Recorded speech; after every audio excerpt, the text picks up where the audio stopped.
Hello, friends. I'm glad you're here. Find a comfortable place to rest. Let your shoulders soften and allow the day to set like a small sun behind your eyes. Tonight, we're traveling far in time, yet staying close to the quiet inside you. We'll drift along a moonlit river, walk beneath stars that guided farmers and kings, and listen to a story older than most stories, the story of the Egyptian Pharaoh. As you listen, there's nothing you need to do. No need to remember names, or dates, or places. Only the feeling of cool night air and gentle water. If you fall asleep, that's perfectly all right. The river carries you whether you're waking or dreaming. And if you stay with me, we'll wander softly together. Oh, and if you're enjoying these stories, I'd really appreciate a like or subscribe. Super curious where you're all listening from, so drop a comment with your location and what time it is. There always blows my mind how people are falling asleep to this all over the world. Let's begin at the edge of sound, where the Nile breathes like a sleeping animal and the desert listens. Night on the Nile. A prologue. It is night, and the river is a wide ribbon of ink. A light wind slides over the surface, sketching ripples that travel until they fade. Reeds murmur. Somewhere, a heron lifts, then settles again. The moon is a thin bowl held high, and the stars are busy with their patient work. Crossing, circling, returning. On the west bank, the desert rises, pale even in darkness. On the east, villages rest behind their courtyards, doors closed, jars sealed, a dog dreaming with its paws twitching. The night smells faintly of mud, of fig leaves, and of the smoke from cooking fires earlier in the evening. Out in the fields, channels of water wait for morning. In the distance, a temple keeps its own vigil. Its walls are warm from the day, but cooling, stone by stone, like bread just taken from an oven. If you listen closely, you can hear the oars of a small boat. Each stroke is unhurried, the wood dipping, the water answering. On that boat sits a scribe with a basket of reed pens, a guard with his eyes half closed, and a priest carrying a simple lamp cupped in his hands. They are not in a hurry. Egypt is not a place that rushes. It is a place that keeps time the way a heart does, steadily, insistently, and kindly. And somewhere beyond the next bend, in a palace of painted ceilings and cool floors, the Pharaoh is asleep, as you soon will be. They are called many things: Lord of the Two Lands, Living Horus, the good God. But right now, like you, they are simply someone resting beneath a roof, breathing in and out, trusting the world to hold through the night. What is a pharaoh? The word pharaoh began as a phrase meaning great house, a way to speak of the royal palace without saying the king's name. Over time, it came to mean the person themselves, the one whose life was braided with the land, who stood at the crossing point between people and gods, sky and soil, river and desert. To the farmers who woke before dawn, the pharaoh was not just a ruler signing decrees. The pharaoh was part of the weather of the world, a promise that each year the river would swell and subside, that grain would ripen, that order, ma'at, would be kept. The king did not rule alone, of course. There were viziers to organize, scribes to write, artisans to make, soldiers to guard, priests to tend fires that must not go out. But in the imagination of the country, the pharaoh was the central lamp by which all other lights were lit. If you picture a pharaoh, perhaps you see a calm face beneath a striped headdress, a cobra poised at the brow, a gilded beard.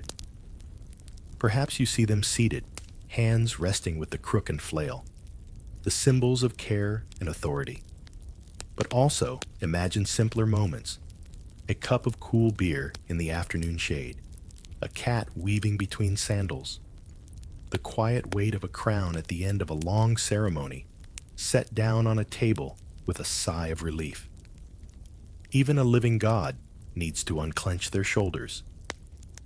The Pharaoh promised safety, and safety meant predictability, and predictability meant sleep. You can almost feel the country exhale, village by village, when the year's flood arrived on time. In the same way, your breath arrives and departs, on time, a small and faithful river.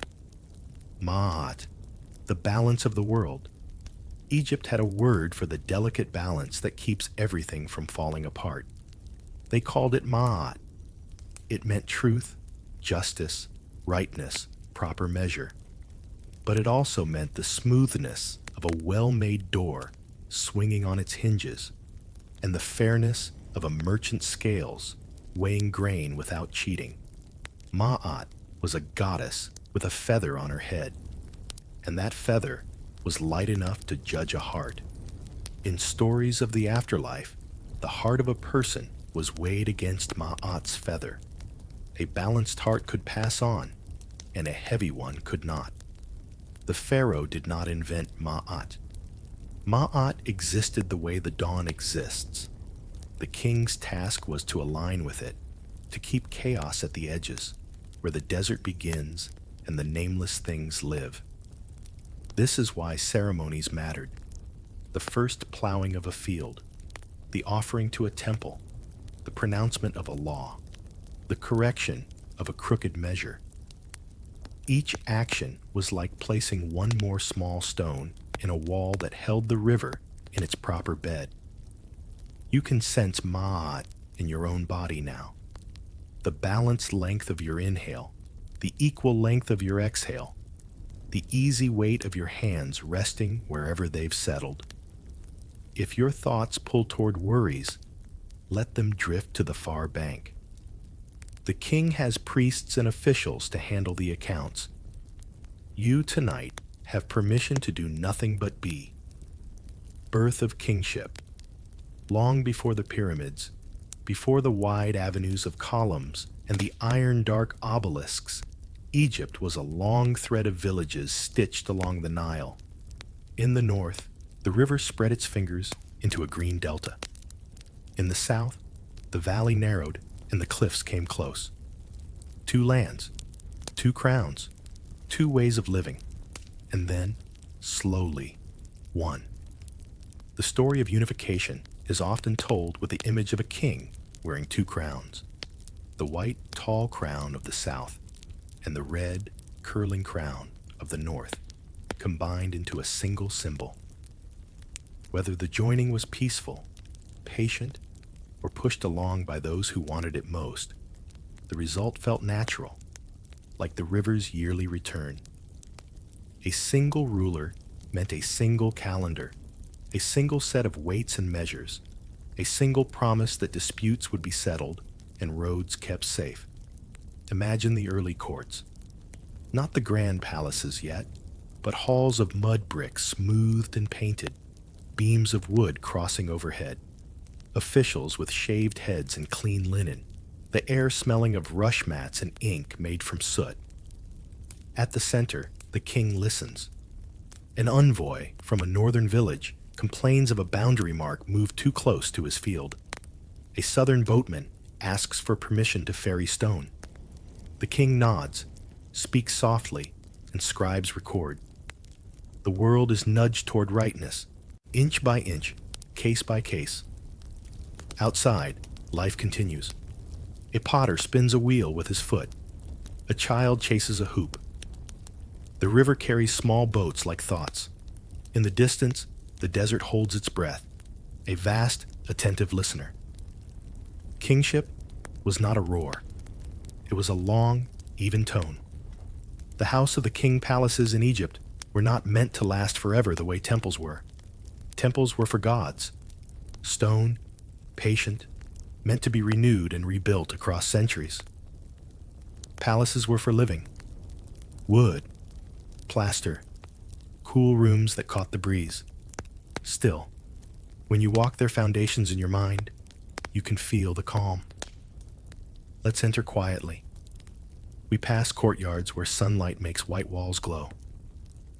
We walk through a shade-striped colonnade, steps soft on plastered floors.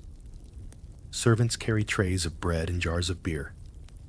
A harp string is tuned and then left to fade. In a scented room, a jar of unguent rests with a small clay stopper. On a table sits a basket of letters, requests, reports, greetings from border towns, thank yous from temple keepers. The king's seal is a small, heavy thing, cool to the touch, engraved with a name that means more than a name. The day is structured like a song. Morning audiences, midday rest, afternoon rituals, evening council. Each is measured so that nothing jars. The vizier oversees logistics. The palace scribe brings a papyrus on a wooden board. A general comes with news from the south, but speaks in a low voice. Even urgency is taught to move softly here. When decisions must be made, they are made. When silence is needed, it is allowed. The palace is a place where the world is simplified into pathways of acceptance and refusal, gift and obligation, oath and fulfillment. And yet there are human moments too. A princess stands in a doorway, watching dust dance in a beam of light. A kitchen boy burns a loaf and smiles nervously. He's young, and someone older squeezes his shoulder to say it's all right. The pharaoh pauses to rub at the bridge of a nose, weary from a heavy crown. A cat, there is always a cat, finds a square of warmth and sleeps so deeply it becomes a small statue of itself. Regalia and symbols. When the pharaoh appears in public, the body becomes a message. Linen is fresh as morning water. A collar of colored stones lies against the skin with careful weight. At the brow, the uraeus, the rearing cobra, signals that the king's attention is awake. Nothing dangerous will be allowed to approach without meeting that gaze. The neem's headdress frames the face in orderly stripes, a promise of steadiness. The crook curves like the shepherd's staff, care, gathering, guiding. The flail suggests the measured firmness needed to protect the flock. The beard, stylized and braided, is an emblem of continuity, not a literal whisker, but a sign worn like a vow. These are not costumes for vanity. They are visual oaths. The people see and are reassured. The desert sees and holds its distance. The gods see and remember the agreement signed long ago, in the language of festivals and offerings, of rising and setting suns. If you find your own mind cluttered, picture each symbol as a small, neat drawer, closing gently. Worries in one, to-do lists in another, old conversations in a third. Each closes with a soft click. The room becomes tidy. Night makes good order of the day. The said festival, renewal. There is a ritual, old as kingship itself, in which the pharaoh renews their strength, not only privately, but before the watching country. After many years on the throne, the king runs a course within a consecrated court, 4 corners marking the edges of the world. The run is not about speed. It is a moving blessing, the body's way of telling the land, I am still here, and so are you. The crowd murmurs, drums beat slowly, incense curls into the open air. Offerings are carried, hymns are murmured low, as if not to wake a child. In one corner, a scribe records the signs, the number of cattle, the amount of grain, the names of villages that have come to pledge loyalty and be seen. In another, an old noble leans on his staff and smiles. He's watched this since he was young, and it pleases him to see the lines that connect one reign to the next keep their shape. At the festival's center stands the idea that rulership must be refreshed, not only with power, but with clarity. Perhaps you feel this too. The way you sometimes pause in the middle of a busy season and make a small ceremony for yourself. A tidy desk, a new notebook, a promise to be kinder. You do not need a crown to renew your own ma'at. A slow breath can be a festival. A glass of water can be an offering. Building for eternity. Djoser and the step. Pyramid. Kingship is not only breath and ritual, it is architecture, thought, that becomes stone. Long before the soft triangles of the Great Pyramids, there was a king named Djoser and a maker named Imhotep. Together, they conceived something the world had not quite seen. A tomb shaped like a staircase, rising in steps toward the sky. It was a translation of an old idea, stacked mastabas, simple flat-roofed tombs, into a new grammar of reaching. Imagine the sight. Limestone bright as morning milk. Laborers singing work songs to keep their strokes together. Supervisors counting with rhythmic patience. The architect walks with his hands clasped, eyes half closed, measuring in head and heart. A sculptor sets down his chisel and squints at the angle of a corner. A mason runs his palm along a finished course of stone, feeling for roughness. The plan is precise, but the work is human. Small errors are corrected, then smoothed away until only harmony remains. The step pyramid rises, and with it rises a new way of thinking about remembrance. The king's tomb is not meant to hide, but to converse with the sky. It says, I was here, and I tended the balance, and I will sleep now, trusting those who come after me to keep the lamp lit. You might think of your own life's pyramid, not a monument of stone, but the carefully stacked choices that lift you toward what matters. Kindness laid upon patience, patience upon honesty, honesty upon rest. Step by step, a shape appears. Nothing grand to anyone else, perhaps, but perfectly fitted to the architecture of your heart. Dreams in stone, toward the Great Pyramid. After the step came the smooth. Kings and builders experimented, angles adjusted, methods refined, lessons learned from stones that shifted or cracked. Then came the large, serene triangles that have stood through sandstorms and empires and the ordinary accidents of time. They are not loud. Their greatness is their silence. Stand near one, even if only in imagination, and you feel your own breath slow to match its long exhale. We could count the blocks and calculate the labor, and perhaps in daylight we should. But at night, the pyramids are less mathematics than lullabies in stone. They keep their secrets kindly. They do not scold or boast.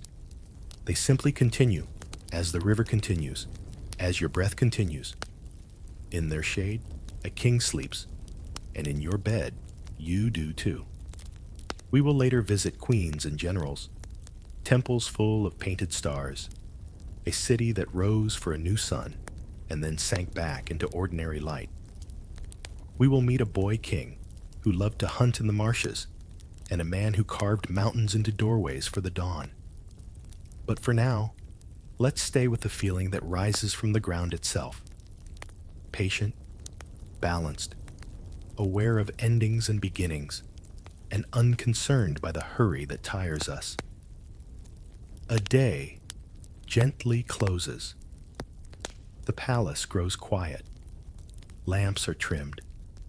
A servant yawns and covers the flame with a palm to dim it, then smiles at the warmth. The Pharaoh steps out onto a balcony and looks east, where tomorrow will be born. A thin cat yowls once and then thinks better of it. In the fields, frogs speak in soft syllables, as if reciting a poem without listeners. Somewhere, far away, a caravan settles into its circle, bells removed, animals cropped and content. If you like, place your attention on the crown of your head and let it float a little, as if it, too, wore a light headdress of stripes. Down to the brow, with its vigilant cobra, your attention. Down to the throat, your voice, which does not need to say anything. Down to the chest, steady. Down to the belly, warm. Down to the legs, to the heels, to the soles of the feet, held by the ground, even through a mattress and floor and layers of time.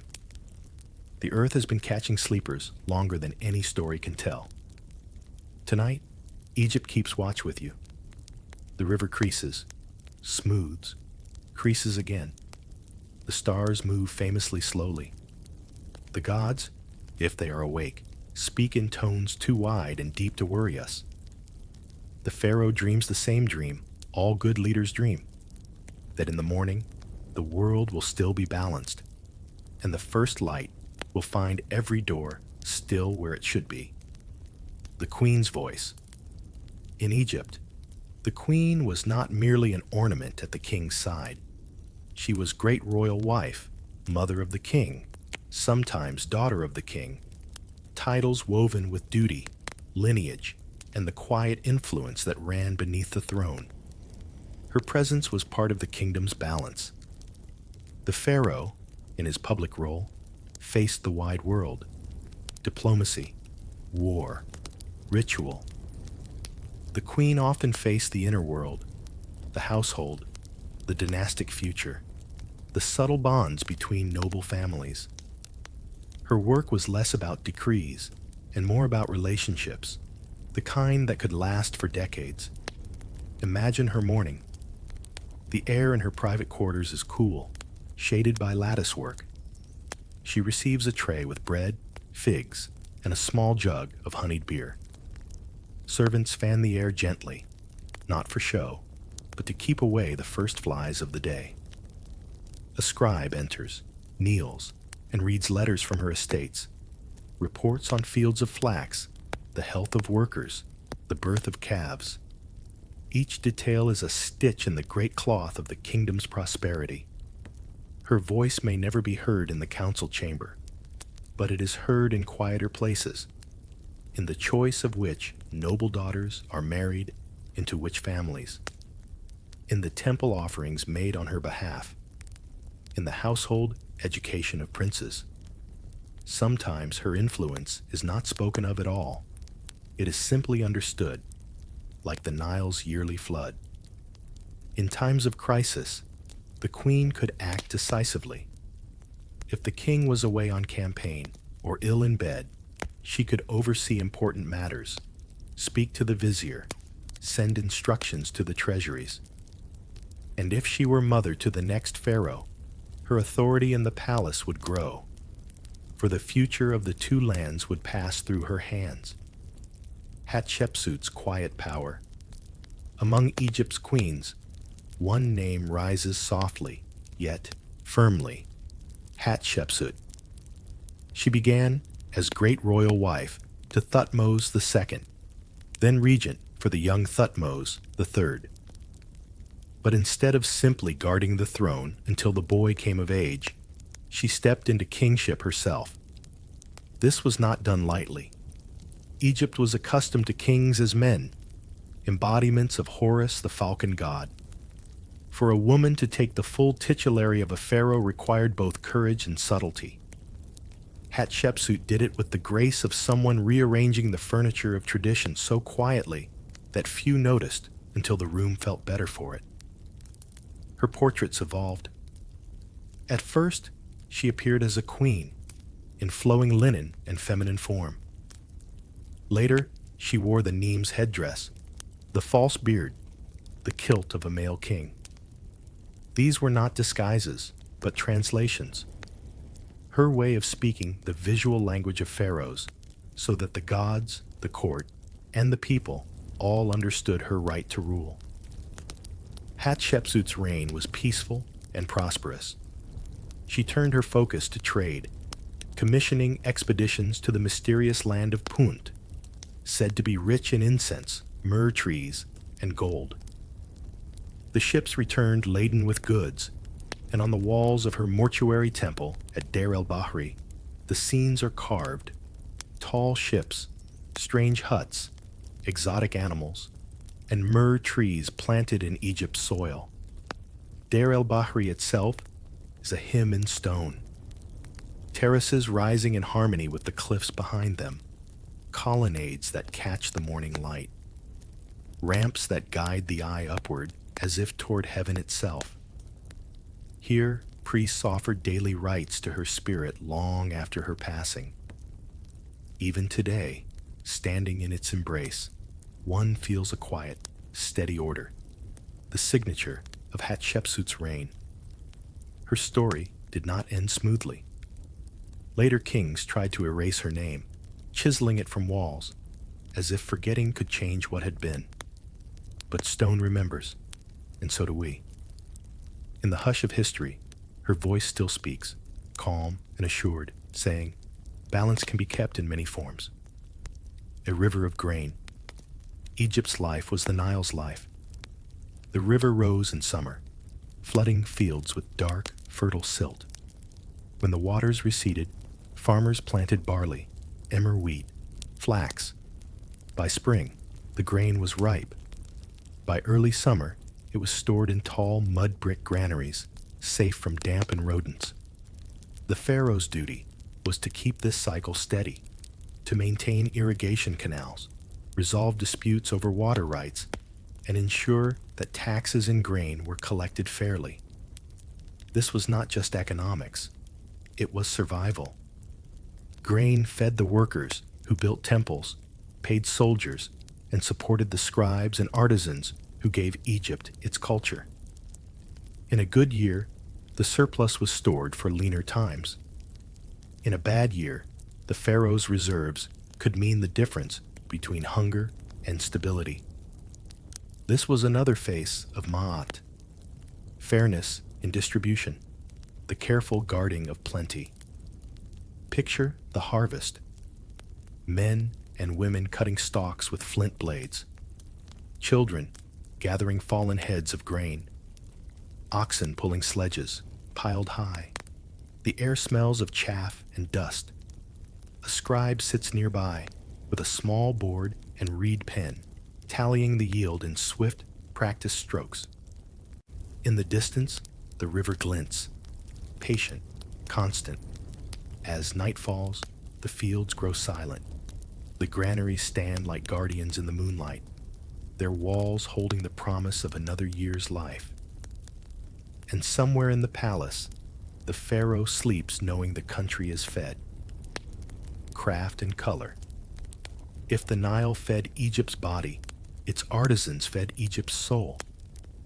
The pharaoh's image, on statues, in temples, on amulets, was not just decoration, but a form of magic, renewing the king's presence in the world. Goldsmiths hammered soft gold into thin sheets to gild wooden statues. Lapidaries inlaid turquoise, carnelian, and lapis lazuli into collars and thrones. Weavers made linen so fine it seemed like woven air. Painters used pigments from ground minerals: blue from copper, red from ochre, green from malachite, each color chosen not only for beauty, but for symbolic meaning. Workshops were busy, yet unhurried. A sculptor might spend weeks smoothing the curve of a cheek, knowing the piece would stand for centuries. A scribe bent over a wooden pallet, carefully shaping each hieroglyph so that it would speak clearly to both humans and gods. For the artisans, to serve the pharaoh was to take part in Egypt's eternal conversation with itself. Every bead, every carved lotus, every stroke of the brush was a small offering to Ma'at. In this way, the beauty of the pharaoh's world was not only for ceremony, it was for the daily comfort of knowing that order, color, and craft still had a place in the sun.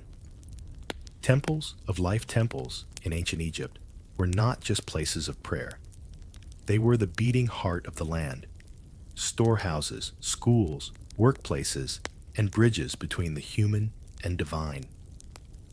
To enter one was to step into a miniature version of the universe, ordered according to Ma'at. The largest stood like stone forests.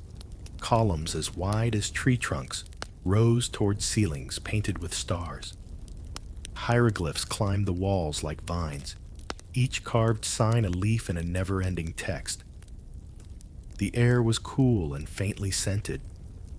Resin from incense burned during yesterday's rites still lingered, sweet and woody. Imagine it as morning. The first light is just touching the pylons, those great sloping gateway walls carved with scenes of the king offering to the gods. The air outside is still cool, but inside the stone has held the night's chill. A small group of priests approaches. Their linen robes are clean and white. Their heads are shaved smooth. In their hands, they carry the tools for the daily ritual. At the heart of the temple lies the sanctuary, the Holy of Holies, where the statue of the god rests in a gilded shrine. This room is kept in darkness. The god sleeps here when the world sleeps. Only in the morning is the shrine opened. The high priest enters first, followed by assistants. They light a small flame, then gently open the shrine doors. Before them is the god's image, perhaps Amun, or Horus, or Ptah, carved in stone or wood, dressed in linen and gold. The priest greets the god softly, as one would wake a beloved friend. The statue is washed with water, anointed with scented oils, dressed in fresh linen. Food offerings, bread, beer, meat, fruit, are placed nearby. Hymns are sung, but not loudly. This is a moment of intimacy, not spectacle. The god is fed, clothed, and honored before the day begins.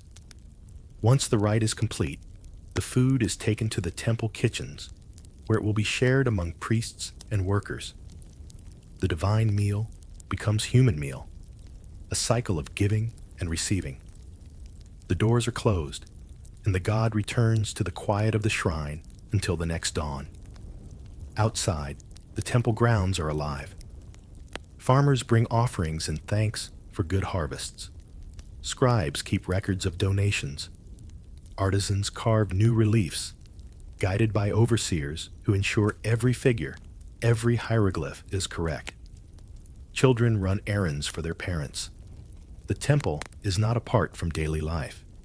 It is part of it, as necessary as the fields or the granary. By mid-morning, the sun is high, the air warming, and the shadows of the columns have shortened.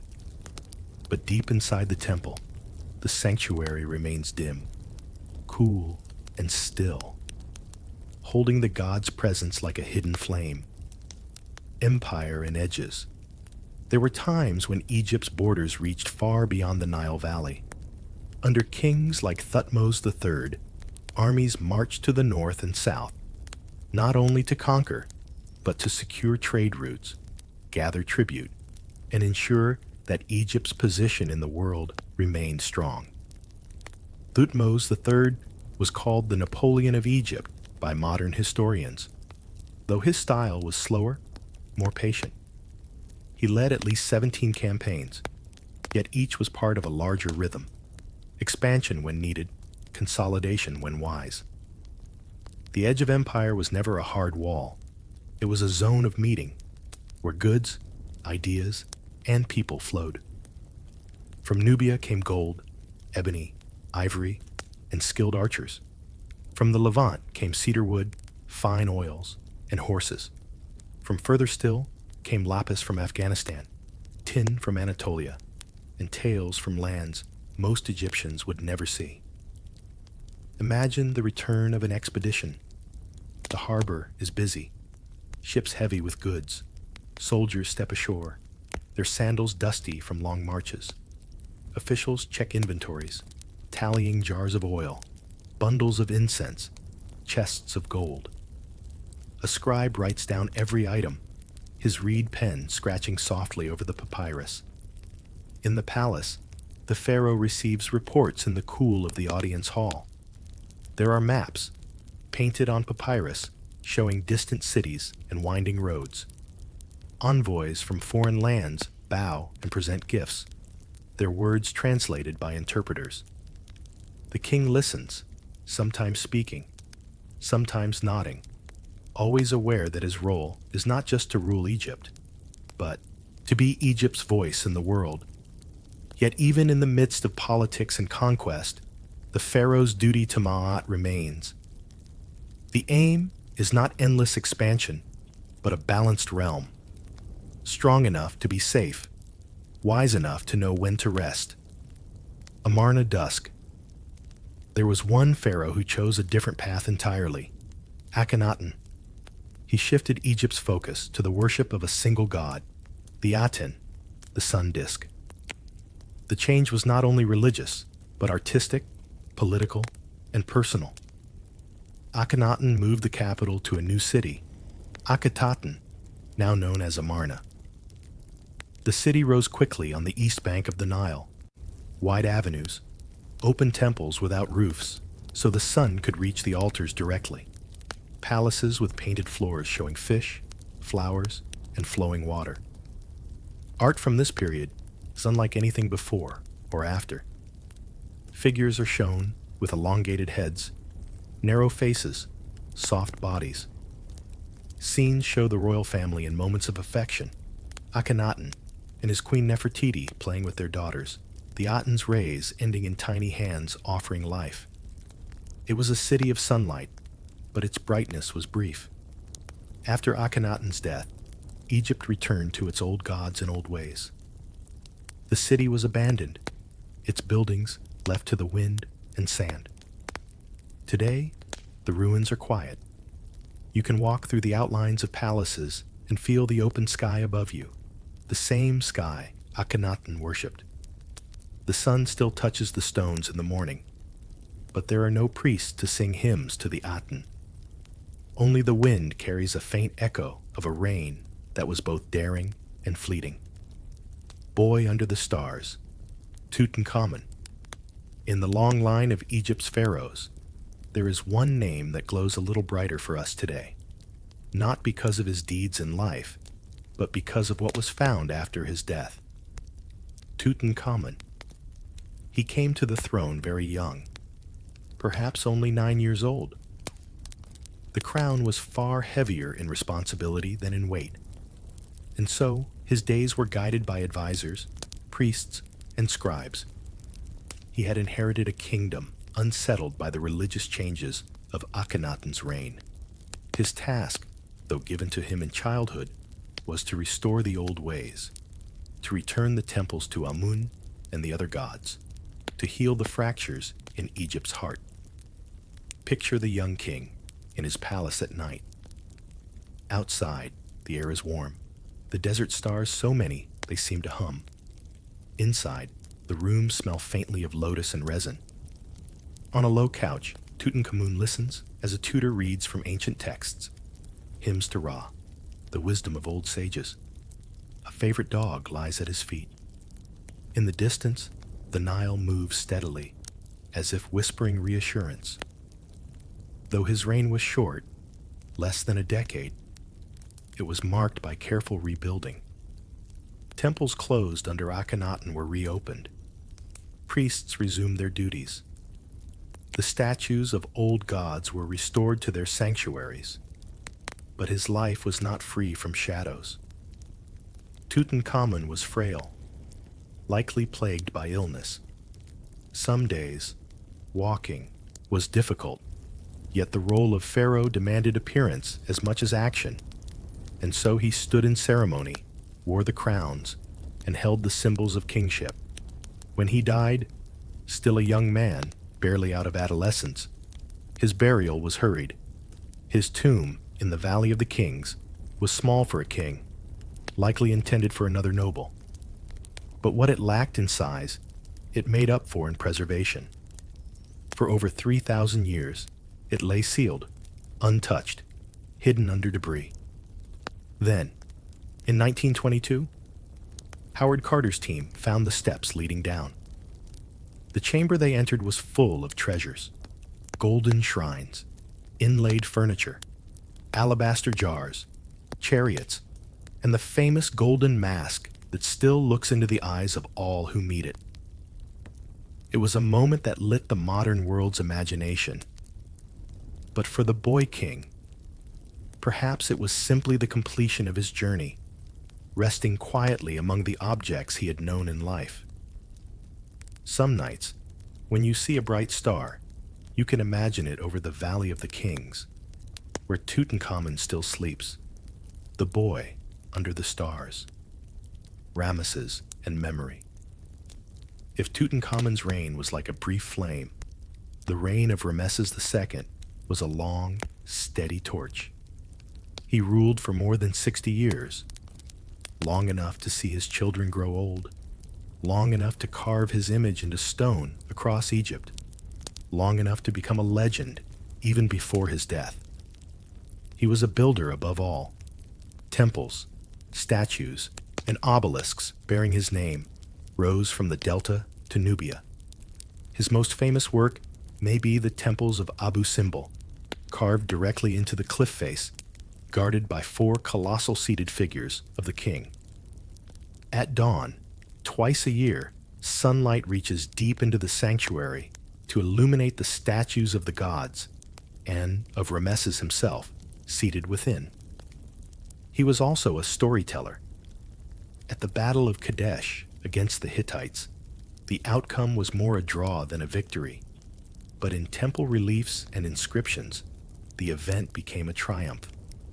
Ramesses is shown riding alone into the enemy ranks, arrows flying, his courage unmatched. These scenes were repeated across Egypt, a reminder to all who saw them of their king's bravery. Yet beyond the grandeur, there are smaller truths. Imagine Ramesses at evening, seated in a shaded courtyard, the heat of the day fading from the air.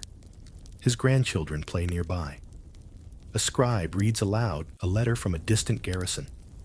The king listens, nods, then sets the scroll aside to sip cool water. The empire is large, but at this moment, his world is the quiet of home. In time, Ramesses would be called Ramesses the Great. But even great kings are bound to the same cycles: day and night, work and rest, life and death. His tomb, like so many others, was eventually robbed, but his mummy survived. Today, it lies in a museum, the face weathered but still recognizable. A man who has outlived his own monuments. Priests and scribes. If the Pharaoh was the face of Egypt, priests and scribes were its memory.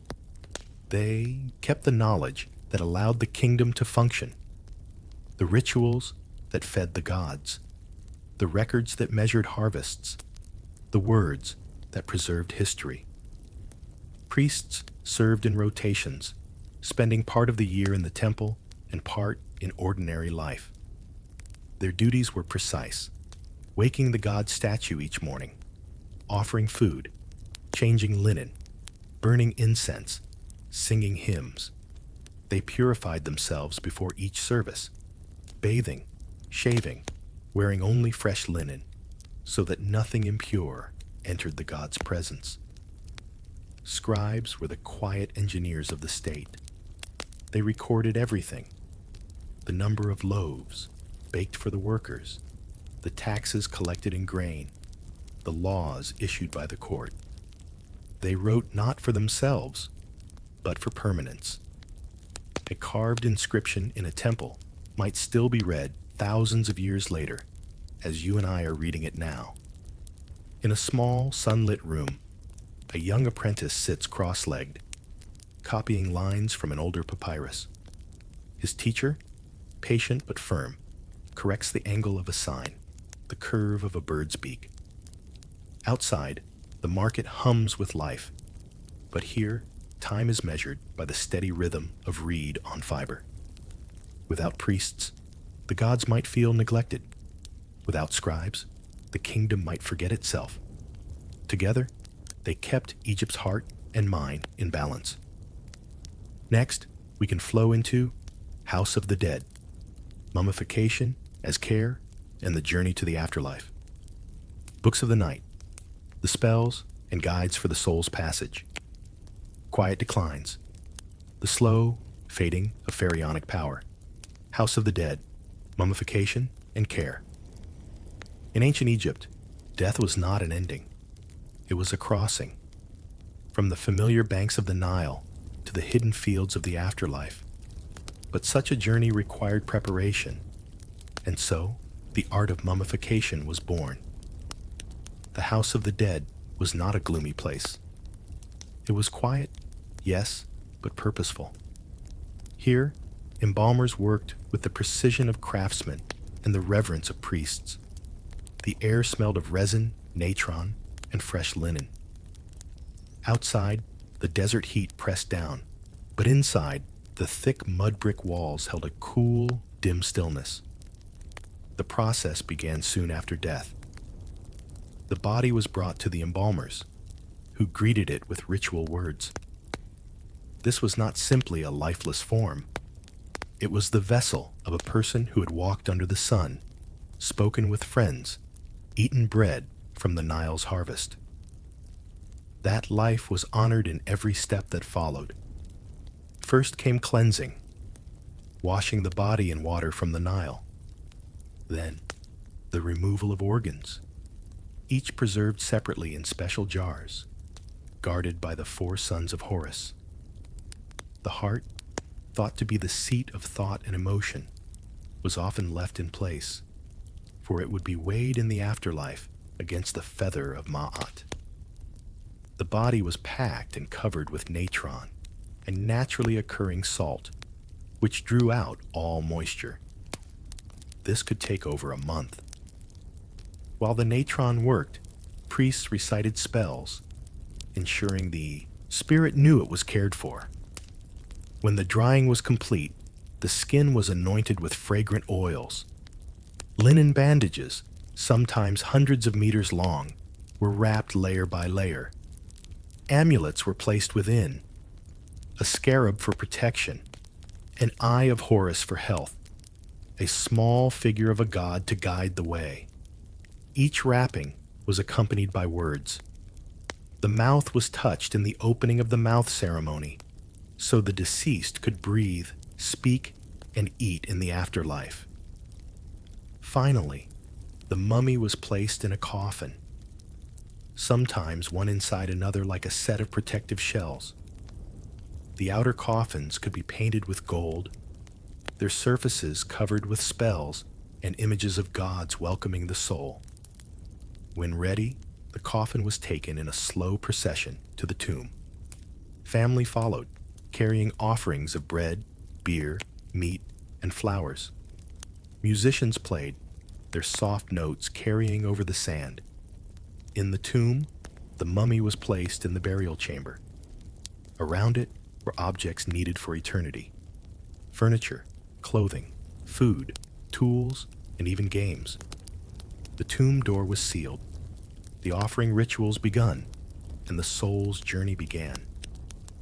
To the ancient Egyptians, this was not a sad farewell, but a careful sending. The dead did not vanish. They walked ahead into a place where fields were always green, the Nile always gentle, and the sun always rose. Books of the night, guiding the soul. The journey after death was long, and the road was not empty. There were gates to pass, waters to cross, guardians to face. Without guidance, a soul could lose its way. For this, Egypt created texts like the Book of the Dead, Amduat, and Book of Gates, manuals for the spirit. These were not books in the modern sense, but scrolls of papyrus or painted inscriptions on tomb walls, filled with spells, hymns, and illustrations. By lamplight, a scribe might copy them carefully, his reed pen dipping into black and red ink. Black for the body of the text, red for names of gods or headings. The lines curled like the Nile itself, leading the reader from one world to the next. Some spells were simple prayers. May I not hunger. May I not thirst. may I not be stopped at the gates. Others were precise instructions, telling the soul what words to speak to pass a guardian, or what gesture to make before a god. One of the most important moments was the weighing of the heart. In the hall of Ma'at, the deceased's heart was placed on a scale opposite the feather of truth. If the heart was light, free of lies and cruelty, the soul passed on to paradise. If heavy, it was devoured by Ammit, the fearsome eater of the dead. The texts reassured the reader. If the right words were known, the heart could be protected. A spell might say, "O my heart, do not stand against me as a witness. Do not oppose me before the keeper of the balance." The afterlife was not only trial, it was reward. Beyond the gates lay the field of reeds, a perfect version of Egypt, where the deceased could farm, feast, fish, and walk forever under a warm sun. These books were not hidden knowledge for kings alone. In time, wealthier commoners could commission their own copies, customized with their name and likeness. Death, after all, was a journey every person would take, and every soul needed a map. Quiet declines. The fading of Pharaoh's empires do not vanish in a single night. The end comes softly, like the slow sinking of the sun. In the later centuries of pharaonic Egypt, power shifted. The cost of defending far borders drained resources. Rivalries between priests and kings weakened unity. Foreign powers, Libyans, Nubians, Assyrians, Persians, pressed in. Some came as conquerors, others as rulers who adopted Egyptian ways, wearing the crowns and making offerings to the gods. The great temples still stood, but the stone was older, the paint fading. In markets, more foreign goods appeared: Greek pottery, Phoenician glass, new spices from distant lands. In the cities, you might hear traders speaking in accents not of the Nile Valley.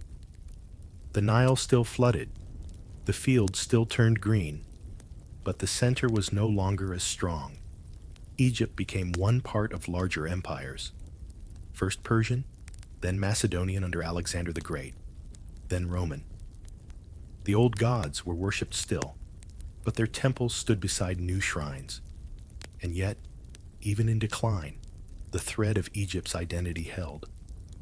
Farmers still planted by the rhythm of the river. Families still told the old myths to their children. Scribes still copied hymns written centuries before. The pharaoh's time as absolute rulers had ended, but the land, the river, and the memory of the golden age remained, like the last light of evening lingering on the desert hills. Closing reflections, the eternal Nile. As our voyage comes to its gentle end, the Nile flows on. It has been our constant companion, winding past golden temples, whispering through papyrus reeds, carrying the reflections of sun and moon alike. Kings have risen and fallen on its banks. Armies have marched and vanished. Yet the river has never ceased its journey from the heart of Africa to the wide embrace of the Mediterranean. The pharaohs we have met tonight, Narmer, Khufu, Hatshepsut, Akhenaten, Tutankhamun, Ramesses, and so many others, each lived under the same sky we see now. They felt the same sun's heat on their skin, the same desert winds in their hair. They walked in sandals on the same earth that still lies beneath the dust. In their lifetimes, they were the embodiment of power, the voice of gods, the guardians of Ma'at, truth, balance, and order. And yet, for all their splendor, they shared the same human hopes: for health, for family, for a legacy that would endure beyond the horizon of their days. We have seen their triumphs, the raising of pyramids, the carving of temples, the victories recorded in shining hieroglyphs. We have felt their doubts, the uncertainty, of young kings, the quiet illnesses hidden from public gaze, the weight of ruling a land both blessed and demanding. And we have followed them into the house of the dead, watched as they were wrapped in linen, surrounded by treasures meant to sustain them forever. We have read the words written for their souls, spells to guide them, prayers to protect them, promises that the sun would rise for them in the field of reeds. Tonight, they are not just names in a history book. They are people whose footsteps still echo in stone corridors, whose statues still watch the horizon. The Nile's waters are dark now, reflecting the stars. Somewhere, in the Valley of the Kings, the desert lies in stillness, holding the tombs in silence. The winds move softly over the sand, as if carrying the faintest voices from 3,000 years ago. And as you close your eyes, you can imagine it, the golden light of dawn spilling over the pylons of a great temple, the smell of incense drifting upward, the slow beat of a drum calling the priests to morning prayer. The Pharaoh steps forward, young or old, victorious or weary, and the cycle begins again. Because Egypt is not gone. It lives in the stones, in the river, in the stories we tell. And tonight, it has lived in your dreams. The life of a cave woman was not easy, but it was full of meaning. Day after day, she moved in harmony with the earth, feeling its pulse, teaching children, weaving bonds that supported the community, and leaving her mark on the world through knowledge, stories, and the paintings on the cave walls. Every spring brought hope. The first green shoots reminded her of renewal, of the strength of life that grows even after the harshest winter. Every summer was abundant with fruits and gatherings, joy from the harvest and mutual support. Autumn taught preparation, preservation, and care for those who depended on her, and winter invited quiet, inner warmth, and peace by the fire. The cave woman was part of a great circle, life and death, birth and loss, work and rest, all intertwined in an eternal rhythm. She left the world not only through her labor, but through stories, observations, and wisdom passed from generation to generation. And when she watched the children playing nearby, or the young girls gathering berries, she knew her life continues in them, in those who learn from her, those who will teach further. The earth keeps breathing, the sun rises and sets, the wind rustles through the trees, and in this endless cycle, every action, every day, every act of love and care carries significance. Thus ends the story of one woman, but the rhythm of life she felt and passed on continues, quietly, slowly, like the heartbeat of the earth.